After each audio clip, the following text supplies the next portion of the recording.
Hi. This is a quick run-through of the steps proposed for facilitating the sessions for the new working groups. Let us start with a breakdown of the reference materials put together for the sessions. There are 7 main materials or resources grouped into 6 categories.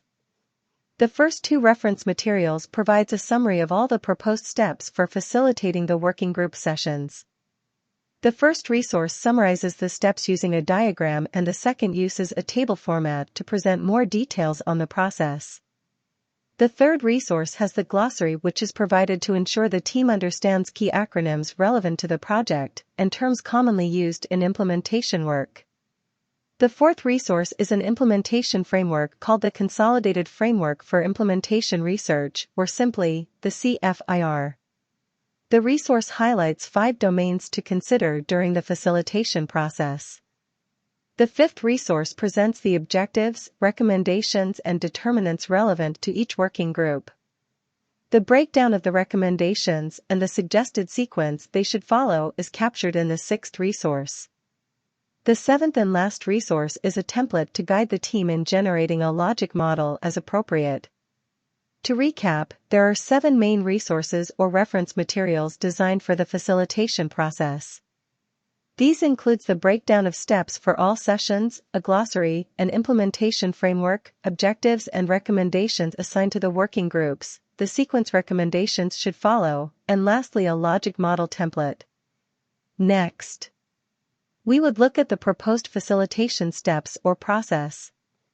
There are 10 steps in total. The first step is to review the provided glossary where key terms, concepts, and acronyms are spelt out. Once the team familiarizes themselves with the glossary, the next step is to review recommendations assigned to the group. This, in step 3, is then followed by reviewing the sequence proposed for how the recommendations should progress. The proposed sequences were extracted from recommendations from Stage 1 and the early phase of Stage 2, as shown here.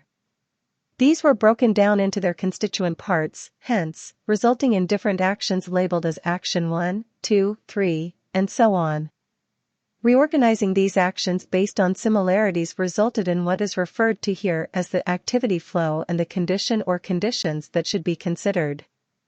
Here is an example from the Resources Working Group. You can see the conditions to take account of on the top row and the activity flow 1 and 2 below. Activity 1 suggests that the process should start first with identifying resources and then proceed to updating the list of identified resources before providing individuals with information on the resources and finally enabling them to access or utilize them. The conditions to be mindful of are for the last 2 items. The first column says ensure the resource information you provide is within accessible distance and up to date. The second requires supporting or advocating on behalf of relevant individuals to access or utilize required resources. The outcome of steps 2 and 3 is a sequence flow that members agree is logical.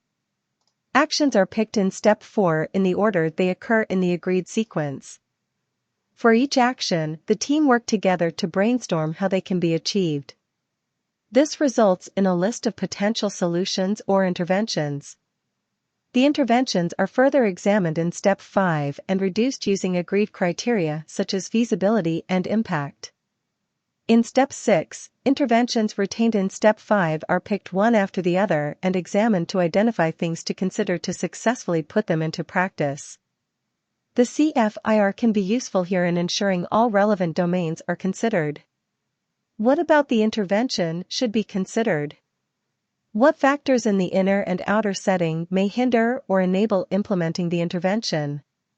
Is there anything about the individuals who will implement the intervention, or those who are the target audience for the intervention that should be considered?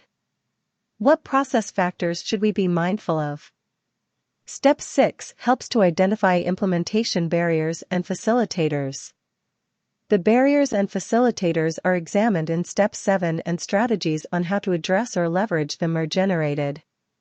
The team can be presented a list of commonly adopted implementation strategies from the literature to choose from.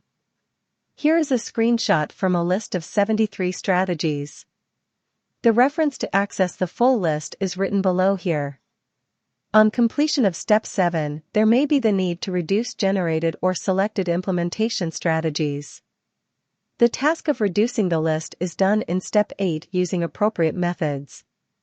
The retained strategies in Step 8 and the interventions retained in Step 5 are put together and organized in the order they should be implemented in Step 9. Step 10 is the final step and it involves generating a logic model. To conduct this step, it is advisable to start with the activities and processes before proceeding to identify the output and outcome they should generate, and finally to determining the inputs they require. For example, what resource materials are needed, funds, personnel, and so on. Step 10 marks the end of the facilitation process and the end of this quick breakdown. Thanks for listening.